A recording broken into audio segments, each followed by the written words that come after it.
nacimiento, sus deseos han cambiado. La Biblia es clara cuando dice, todo aquel que es nacido de Dios no practica el pecado. Bienvenidos a El Amor que Vale, con el Dr. Adrián Rogers. Continuamos con la serie La comunión más dulce sobre la tierra. ¿Tiene usted la seguridad de su salvación? Si Jesús está en su vida, si usted ha experimentado este nuevo nacimiento, usted debe tener la seguridad de su salvación eterna. Una vez que usted ha sido salvo, es salvo. Nunca más podrá ser no salvo. Y esto hará que ya no quiera pecar. El tema de hoy es la verdadera salvación. El Dr. Adrián Rogers, en la voz de Lenín de Llanón. Amigas y amigos, es muy grato el darles la bienvenida a El Amor que Vale. Por favor, busquen en sus Biblias la primera epístola de Juan, capítulo 3. Hoy deseo hablarles acerca del tema la verdadera salvación. Ustedes saben que el diablo es un gran falsificador y que él les llevará al infierno, ya sea desde las bancas de una iglesia o desde los antros del pecado. De hecho, yo creo que él prefiere que usted tenga algún tipo de religión, pero no una verdadera y genuina salvación. También creo que la maldición de este siglo es que tenemos muchas iglesias llenas con paganos bautizados. Iglesias llenas de gente vacía. Personas que en realidad nunca han sido salvas. Tienen cultura, pero no tienen el Calvario. Tienen rituales, pero no tienen realidades. Tienen forma, pero no tienen fuerza. Tienen religión, pero carecen de rectitud. Y de estas cosas estaremos hablando hoy, de la verdadera salvación. Y será una llamada de atención a todos los que me escuchan, para que no sean engañados por el falsificador y sus demonios. Primera de Juan, capítulo 3, empezando en el versículo 4. Dice así la palabra de Dios. Todo aquel que comete pecado, infringe también la ley, pues el pecado es infracción de la ley. Y sabéis que Él, o sea Jesús, apareció para quitar nuestros pecados, y no hay pecado en Él, o sea, en Jesús. Todo aquel que permanece en Él no peca. Todo aquel que peca no le ha visto, ni le ha conocido. Hijitos, nadie os engañe. Subraye eso, por favor. Nadie os engañe. El que hace justicia es justo, como Él, Jesús, es justo. El que practica el pecado es del diablo, porque el diablo peca desde el principio. Para esto apareció el Hijo de Dios, para deshacer las obras del diablo. Todo aquel que es nacido de Dios no practica el pecado, porque la simiente de Dios permanece en él y no puede pecar, porque es nacido de Dios. Muchas personas son engañadas porque tienen un enorme malentendido de lo que es la verdadera salvación. Así que tomaremos este pasaje de las Escrituras y lo dividiremos en 3 secciones. Veremos en primer lugar la rebelión. Primero, la rebelión que prueba nuestra pecaminosidad. Usted sabe que algunas veces vamos a las iglesias, nos sentamos, estamos bien vestidos y con una gran sonrisa en nuestro rostro. Pero Dios está mirando adentro en nuestro corazón y ahí Dios lo que ve es rebelión. Primera de Juan 3:4. Todo aquel que comete pecado infringe también la ley. Hay muchas definiciones de pecado en la Biblia. Aquí tal vez es la más clara y mejor. Todo aquel que comete pecado infringe también la ley. Pecado es romper las leyes de Dios. En Romanos 14:23 leemos, todo lo que no proviene de fe es pecado. Esta es una buena definición de pecado. Santiago 4:17 dice, Y al que sabe hacer lo bueno y no lo hace, le es pecado. Luego en 1 de Juan 5:17 se nos aclara que toda injusticia es pecado. Todas estas son definiciones de pecado, pero la más clara y concisa dice que pecado es la transgresión de la ley. En palabras más simples, bien podríamos decir, pecado es desobediencia. Verá, Dios lo hizo todo, Dios creó todo el universo y Dios puso en ese universo leyes físicas y morales. Y todo el universo trabaja de acuerdo a las leyes fijas de Dios. ¿Por qué las leyes de Dios? Porque Él quiere mantener todo en orden. Usamos mucho la frase ley y orden, porque sin ley no hay orden, y sin ley, en vez de tener un cosmos, lo que habría es un caos. Dios hizo todas las cosas, las estrellas y planetas para que se muevan en sus órbitas, las mareas en los océanos. Dios hizo su cuerpo de acuerdo a ciertos principios. Estos están incluidos en la naturaleza y en el sistema moral de las cosas. Hay leyes materiales y morales. A veces se habla de las leyes de la naturaleza.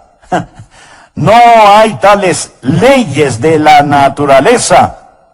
Lo que sí hay son las leyes de Dios que la naturaleza obedece.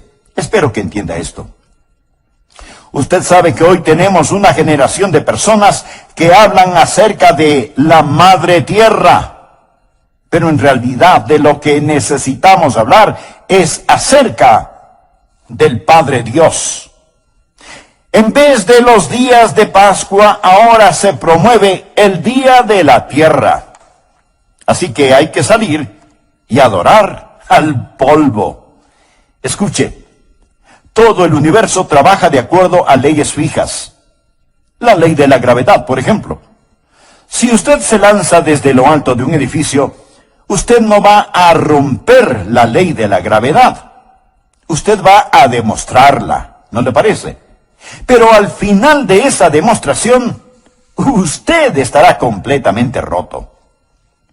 Amigo, hay en la ley de Dios leyes para aquellos que transgreden la ley de Dios. Y así como en el universo físico hay leyes, también las hay en el universo moral. Tenemos los 10 mandamientos. En realidad usted no rompe los 10 mandamientos. Los 10 mandamientos lo rompen a usted. Cuando transgrede los 10 mandamientos se convierte en pecador. El pecado hace de usted un fuera de ley. Pecado es la transgresión de la ley. Algunos dirán, ¿y por qué Dios nos dio estas viejas leyes? Estaríamos mucho mejor sin ellas. Parece que Dios es una deidad cruel y negativa allá en el cielo, inventando todas esas leyes y reglamentos para hacernos retorcer como gusanos sobre cenizas calientes, tratando de obedecerlas. No es así, mi amigo. Las leyes son para su beneficio. Si no existiera la ley de la gravedad, alguien tendría que estar constantemente alándonos del techo. Las leyes morales de Dios son para nuestro beneficio. Cada vez que Dios dice, no lo hagas, es para que no nos hagamos daño nosotros mismos. Cada vez que Dios dice, hazlo, es para que seamos felices. Recuerde que Dios no necesita nada. Él lo tiene todo. Dios hizo las leyes para nosotros.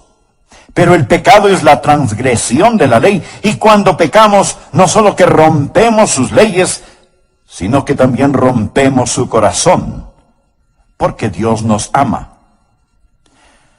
Ahora, en cada uno de nosotros hay un espíritu ilícito, ilegal. Algunas veces podemos esconderlo. Hay algunas personas que exteriormente son completamente rebeldes y que en forma abierta y desafiante cometen crímenes, violaciones, violencias. Las consideramos como personas fuera de la ley. Pero todos estamos fuera de la ley, porque la Biblia dice que el pecado es la transgresión de la ley y que todos hemos pecado. Por lo tanto, todos somos transgresores de la ley de Dios. No hay ni una sola persona en todo el mundo que pueda decir: yo nunca he quebrado los 10 mandamientos. Algunas veces somos muy presumidos y sofisticados en nuestra manera de vivir y pensamos que nuestros pecados no son tan pecados. Pero a los ojos de Dios, el pecado es pecado.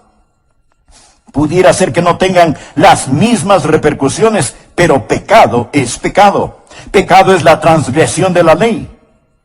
Y no me cuente acerca de las leyes que usted no ha roto. Vamos a hablar de las leyes que sí ha roto. Como sociedad, hemos tratado de hacer casi todo acerca de la desobediencia y la rebelión que existe en el mundo.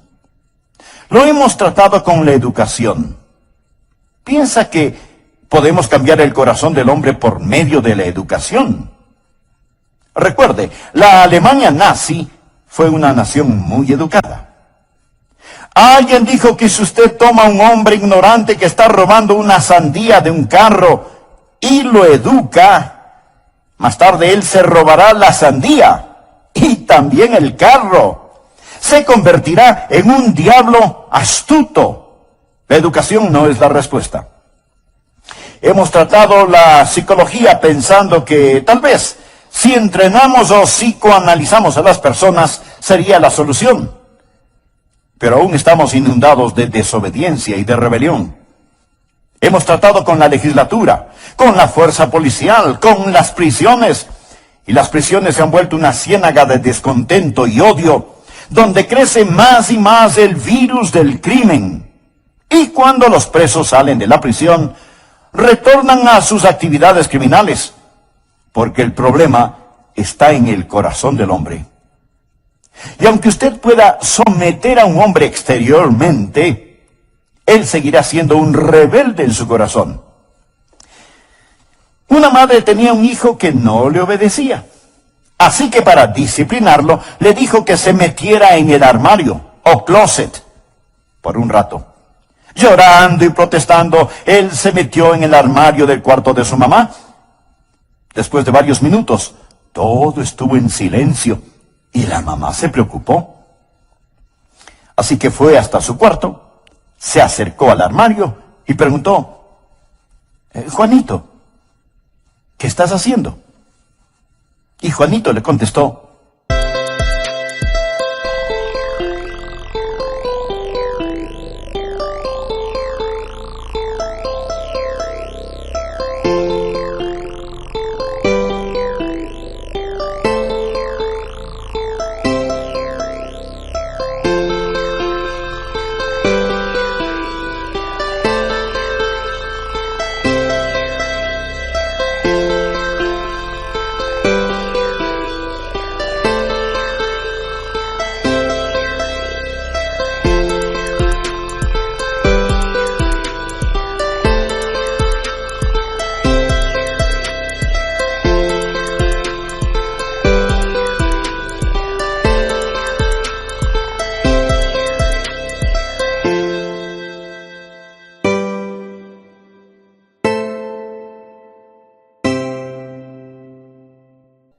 estoy escupiendo en tus zapatos, en tu ropa, en tus sombreros, y seguiré escupiendo en todo lo que es tuyo.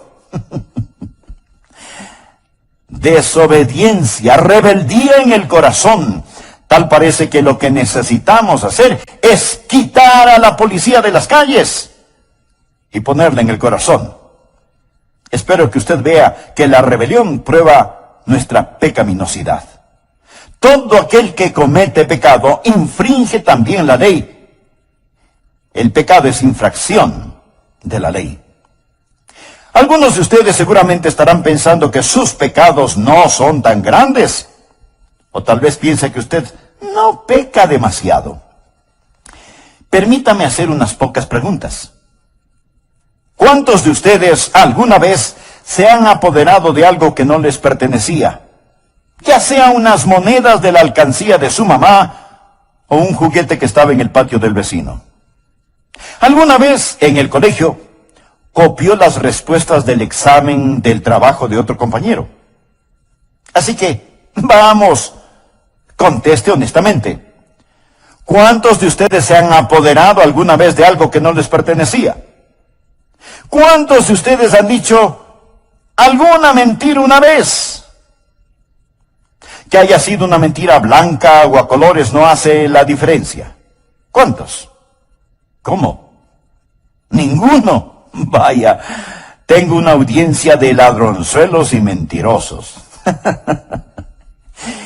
Esto es cómico porque todos, absolutamente todos nosotros, alguna vez nos habremos apoderado de algo que no nos pertenecía. Y seguramente hemos dicho mentiras grandes o pequeñas, blancas o de color, más de una vez en la vida.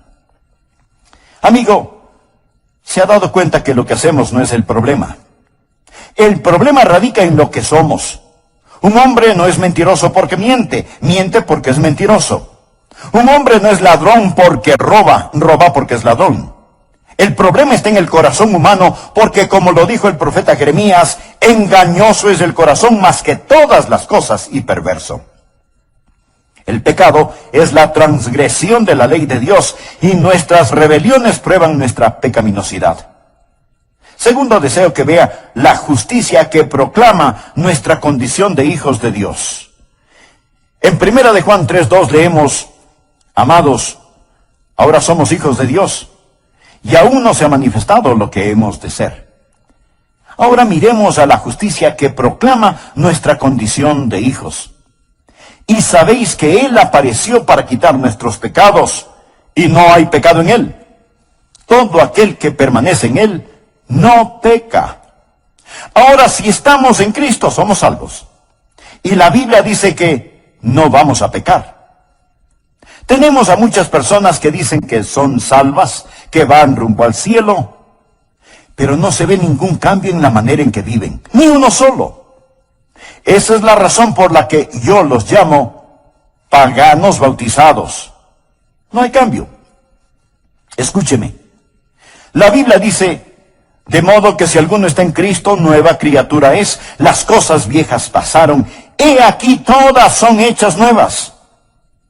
Amigo, si su religión no le ha cambiado la vida, es mejor que cambie de religión.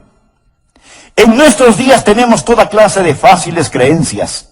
La gente pregunta: ¿cree usted en Jesús? Sí. ¿Cree que Él murió por sus pecados? Claro que sí.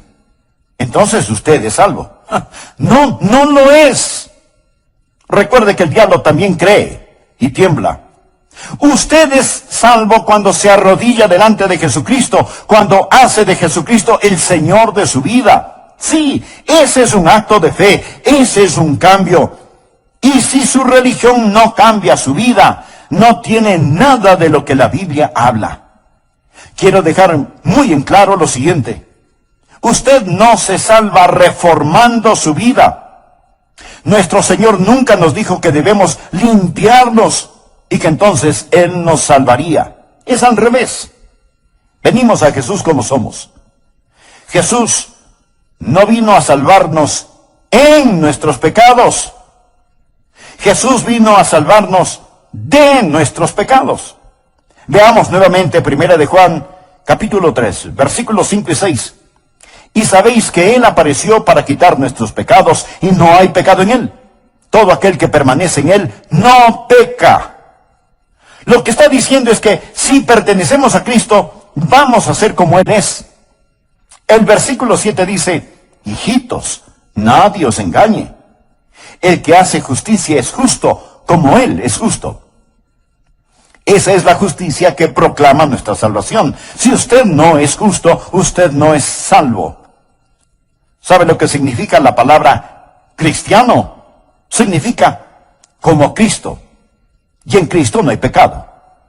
Por lo tanto, usted no puede ser como Cristo y vivir una vida de pecado. Analicemos un poco más el versículo 6 que dice: todo aquel que permanece en Él no peca. Note la palabra permanece. Significa estar en el hogar con, habitar, morar o vivir con. Si yo le digo a alguien, ven y permanece en mi casa, en realidad le estoy diciendo, ven, vive en mi casa, habita conmigo, haz de mi casa tu hogar. Permanecer habla de la unión y de la comunión con el Señor Jesucristo.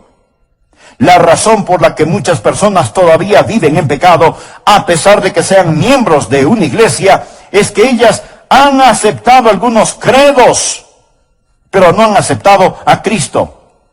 Recuerde que todo aquel que permanece en Él no peca. Ahora, esto representa un verdadero problema, porque todos sabemos que nosotros como creyentes fracasamos. Por favor, présteme mucha atención. La Biblia dice, todo aquel que permanece en Él no peca. Aquí no está hablando de una perfección sin pecado. No hay nadie sin pecado y perfecto, excepto Jesús. Si en la Biblia usted estudia la vida de los santos, descubrirá que ellos pecaron. Por ejemplo, sabrá que Abraham mintió acerca de su esposa, que Moisés perdió su temperamento, que Pedro negó al Señor, que David adulteró. Los santos del Antiguo y Nuevo Testamentos pecaron y la Biblia muestra sus faltas y fracasos. Sin embargo, aquí en esta epístola de Juan nos dice, todo aquel que permanece en Él no peca. No quiero parecer demasiado técnico, pero escúcheme atentamente. En el idioma griego, esto gramaticalmente está en el tiempo presente continuo. ¿Qué significa esto? Significa simplemente que si usted es un creyente, usted no hace del pecado su estilo de vida. Otra traducción de este versículo dice, cuando un hombre habita en Él, esto es en Jesús, no practica el pecado. Otra traducción dice, no tiene un estilo de vida pecaminoso. Y aún otra traducción lo explica de la siguiente manera. Présteme mucha atención. La Biblia dice, todo aquel que permanece en Él no peca. Aquí no está hablando de una perfección sin pecado. No hay nadie sin pecado y perfecto, excepto Jesús. Si en la Biblia usted estudia la vida de los santos, descubrirá que ellos pecaron. Por ejemplo, sabrá que Abraham mintió acerca de su esposa, que Moisés perdió su temperamento, que Pedro negó al Señor, que David adulteró. Los santos del Antiguo y Nuevo Testamentos pecaron y la Biblia muestra sus faltas y fracasos. Sin embargo, aquí en esta epístola de Juan nos dice, todo aquel que permanece en Él no peca. No quiero parecer demasiado técnico, pero escúcheme atentamente. En el idioma griego, esto gramaticalmente está en el tiempo presente continuo. ¿Qué significa esto? Significa simplemente que si usted es un creyente, usted no hace del pecado su estilo de vida. Otra traducción de este versículo dice, cuando un hombre habita en Él, esto es en Jesús, no practica el pecado. Otra traducción dice, no tiene un estilo de vida pecaminoso. Y aún otra traducción lo explica de la siguiente manera. Aquel que es nacido de Dios no practica el pecado. Todo esto significa la misma cosa. No peca habitualmente, no vive en el pecado. No quiere decir que uno no pueda tropezar y caer. No quiere decir que uno no puede cometer algunos errores, porque si así fuera, Juan estaría en contradicción, porque él también escribió, si decimos que no hemos pecado, le hacemos a él mentiroso. ¿Se contradice Juan? De ninguna manera. Lo que él está diciendo es que cuando usted entrega su corazón al Señor Jesucristo, hay un cambio radical y dramático. Y ahora, porque usted es salvo, porque tiene la naturaleza de Dios en usted, la vida cambia y no practicará el pecado en forma habitual. Aclaremos esto un poco más. Primera de Juan 2:1 dice, hijitos míos, estas cosas os escribo para que no pequéis. Pero ahora ponga atención a lo que sigue. Y si alguno hubiere pecado, abogado tenemos para con el Padre, a Jesucristo el justo. El deseo de Dios para nosotros es que no pequemos. Pero si por alguna circunstancia caemos, allí está Jesucristo, nuestro abogado. Tenemos a alguien que va a interceder por nosotros en el cielo. Sigamos leyendo los versículos 3 y 4. Y en esto sabemos que nosotros le conocemos, si guardamos sus mandamientos. El que dice, yo le conozco, y no guarda sus mandamientos, el tal es mentiroso, y la verdad no está en él. Da la impresión de que Juan hubiera estado en una reunión de testimonios y escuchó a alguien decir, yo conozco a Jesús. Y Juan tuvo que decirle, mentiroso, yo conozco tu estilo de vida. Tú no conoces a Jesús porque no guardas sus mandamientos. La palabra guardar es una palabra usada en la navegación marítima. Los marineros la usan. En aquellos lejanos días no existía el radar, ni los satélites de posición global, ni esas cosas que la moderna tecnología ofrece para saber en dónde están los barcos cuando cruzan los océanos. Los marineros de entonces se guiaban por las estrellas, y las estrellas están fijas en el cielo, como las leyes de Dios son fijas. Así que los marineros miraban a las estrellas y se guiaban por ellas. ¿Y sabe cómo se referían a esto de guiarse por las estrellas? Guardar las estrellas. Guardar las estrellas. O sea, este es el curso que voy a mantener. La Biblia dice que si conocemos a Jesús, guardaremos sus mandamientos. Vamos a ser guiados, por así decirlo, por las estrellas de Dios. Vamos a guardar su palabra. Esto no quiere decir que el marinero alguna vez no se desvíe de su curso o que haga un giro equivocado con el timón. Pero lo importante es que él tiene una guía para su vida, tiene una meta y dirección a la cual se dirige, tiene normas fijas por las cuales vive. ¿Y qué de usted? Amigo, si a usted no le importan los mandamientos de Dios, si usted vive su vida indecisa como quiere, si usted habitualmente practica el pecado, entonces usted no conoce a Cristo ni es salvo. El problema hoy en día es que muchos van a las iglesias sin haber conocido nunca a Jesús, nunca han sido salvados, y su rebeldía es prueba absoluta de su pecaminosidad. No se olvide que hay una justicia que proclama nuestra condición de hijos de Dios, de tal Padre, tal Hijo. Tercero, la redención que provee nuestra salvación. Cuando Dios nos dice cómo debemos vivir, no significa que automáticamente podemos hacerlo, apartados de Él. Primera de Juan 3:5 dice, y sabéis que Él apareció para quitar nuestros pecados y no hay pecado en Él. El Señor no nos ha dado sus santos mandamientos para que nosotros simplemente vivamos de acuerdo a ellos para llegar al cielo. ¿Qué de los pecados que ya hemos cometido? Jesús se manifestó para quitar nuestros pecados. En el libro de Levítico, en el Antiguo Testamento, leemos acerca de los machos cabríos. El sumo sacerdote tomaría 2 machos cabríos que nos representan y pondría su mano sobre la cabeza de uno de ellos, confesando los pecados del pueblo, o sea, poniendo los pecados del pueblo sobre la cabeza del macho cabrío. Luego, matarían a ese animal. Ahora, note la analogía.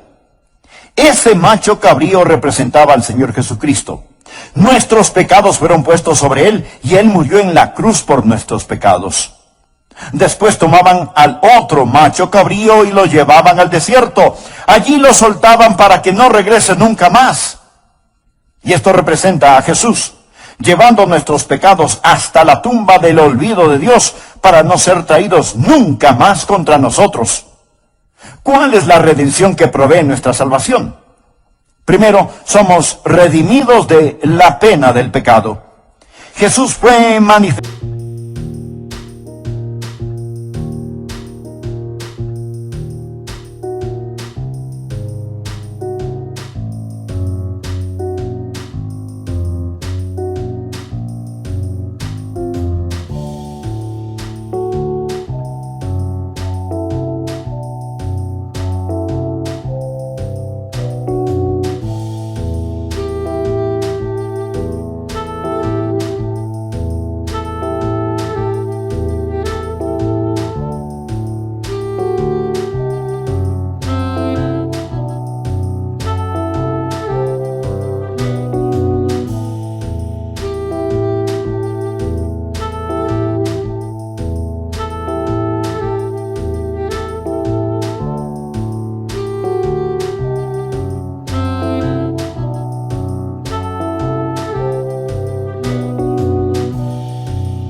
estado para quitar nuestros pecados.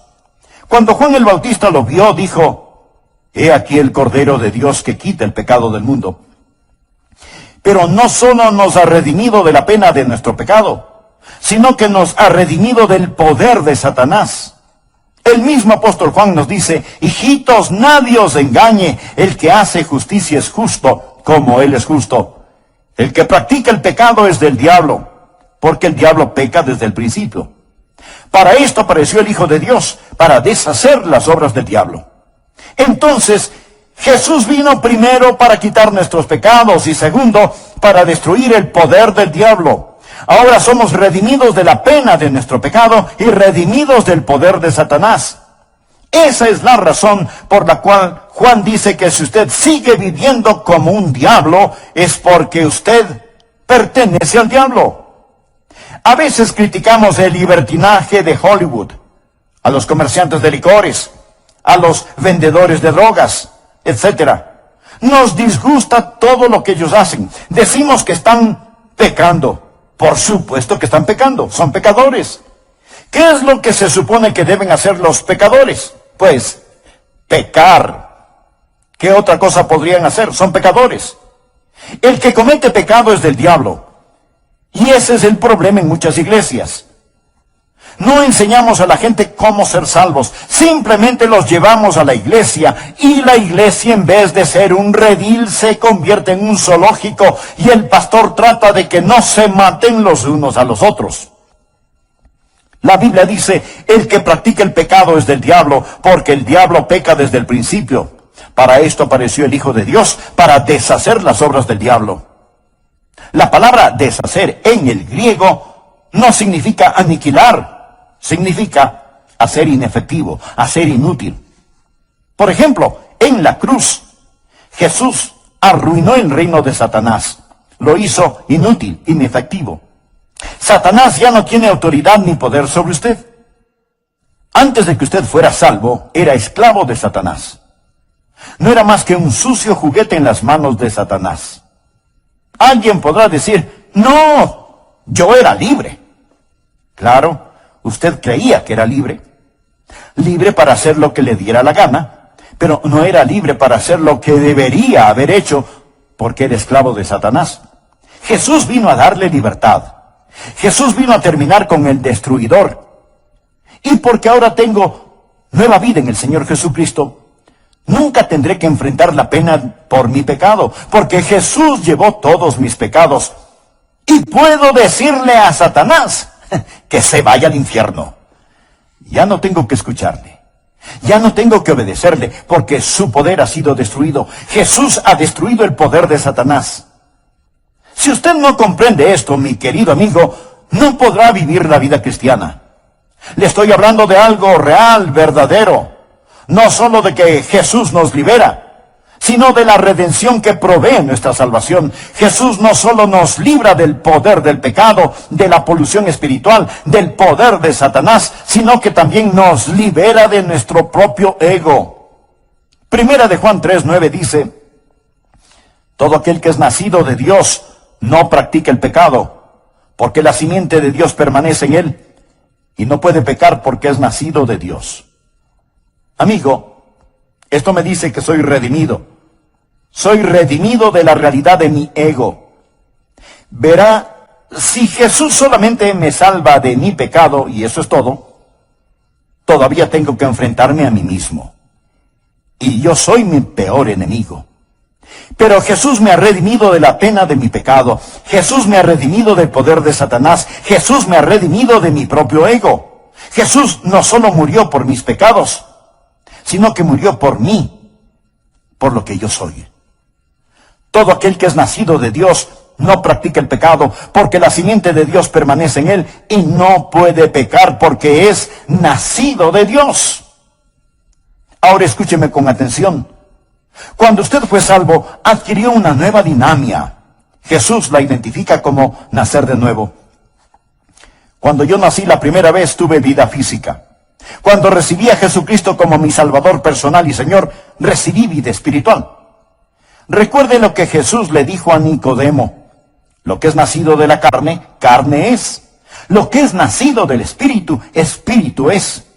Todos los seres humanos tienen un nacimiento carnal. No todos los seres humanos tienen un nacimiento espiritual.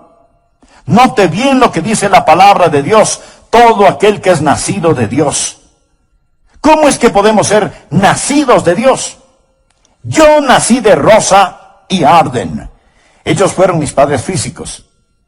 ¿Quiénes son mis padres espirituales? La palabra de Dios y el Espíritu de Dios en el vientre de la gracia me hicieron una persona nueva. La Biblia dice, siendo renacidos no de simiente corruptible, o sea, del esperma del hombre, sino de incorruptible por la palabra de Dios. Así, la Biblia es mi Padre espiritual. Y usted no puede separar el Dios de esa palabra de la palabra de ese Dios. Ahí nací. Y también del Espíritu que reanima y da vida. Lo que es nacido del Espíritu, Espíritu es. Usted toma la palabra de Dios y el Espíritu de Dios, y hay una concepción en el vientre de la gracia, y usted viene a ser una persona nueva. Y cuando usted es una nueva persona, entonces, mi querido amigo, tiene una nueva vida. Tiene una nueva dinámica. Usted no dependerá en solamente el esfuerzo por hacerlo, porque hay una nueva vida que ahora es suya. Yo era apenas un jovencito cuando recibí a Cristo en mi corazón. Nací de nuevo. Tuve una nueva dinámica, y porque tuve ese nuevo nacimiento y dinámica, tuve nuevos deseos. Mire la segunda parte del versículo 9. Todo aquel que es nacido de Dios no practica el pecado. ¿Por qué? Porque la simiente de Dios permanece en él. ¿Pero qué significa que la simiente de Dios permanece en él? Permítame explicarlo. La simiente de mi padre está en mí. Yo soy un Rogers. Si usted viera a mi padre y me viera a mí, reconocería que soy el hijo de Arden Duncan Rogers, porque su vida natural está en mí. Cuando me salvé, nací de nuevo, no de simiente corruptible, sino de incorruptible, por la palabra de Dios. Ya hay el principio de la vida divina que está en mí. Y ese principio me da no solamente una nueva dinámica, sino también nuevos deseos. Una traducción dice, la naturaleza de Dios habita en la persona nacida de nuevo. ¿Cuál es la naturaleza de Dios? La naturaleza de Dios es la santidad. Por eso es que en el versículo 7 leemos, hijitos, nadie os engañe, el que hace justicia es justo como Él es justo. Si Jesucristo está en usted por medio del nuevo nacimiento, no solo que usted tendrá una nueva dinámica, sino que tendrá nuevos deseos. Yo creo en la seguridad eterna. Espero que usted también. Creo que una vez que usted es salvo, es salvo. Nunca jamás podría ser no salvado, tanto como no podría ser no nacido. Soy nacido de Dios. Cuando nací físicamente, nací una sola vez y para siempre. Cuando nací espiritualmente, eso fue para siempre. No puedo no haber nacido físicamente, tanto como no puedo no haber nacido espiritualmente. Pero una vez que vine al Señor Jesucristo y fui salvo, la naturaleza de Dios vino a mí.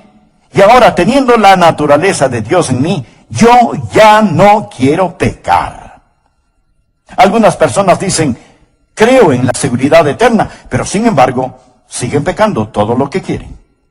Necesitan que ese querer sea cambiado. Necesitan nacer de nuevo. Cuando usted tenga una nueva dinámica, tendrá nuevos deseos. Desde el mismo momento en que entregué mi corazón a Jesucristo, y Dios me está escuchando, sentí un intenso y vivo deseo en mi corazón de vivir para Él. Si usted no tiene esa clase de deseo en su corazón, es mejor que revise su concepto y realidad de salvación. No deje que nadie le engañe. El que peca es del diablo, porque esa es la forma en que el diablo trabaja. El que es justo tiene el Espíritu de Dios en él. Es nacido de Dios, su simiente permanece en él, tiene nuevos deseos. ¿Tiene todo esto sentido para usted? Espero que sí. Llegamos al punto final. Hemos hemos hablado de cómo hemos sido liberados no solo de la pena del pecado y del poder de Satanás, sino también de nuestro propio ego. Tengo una nueva dinámica. La vida de Dios está en mí.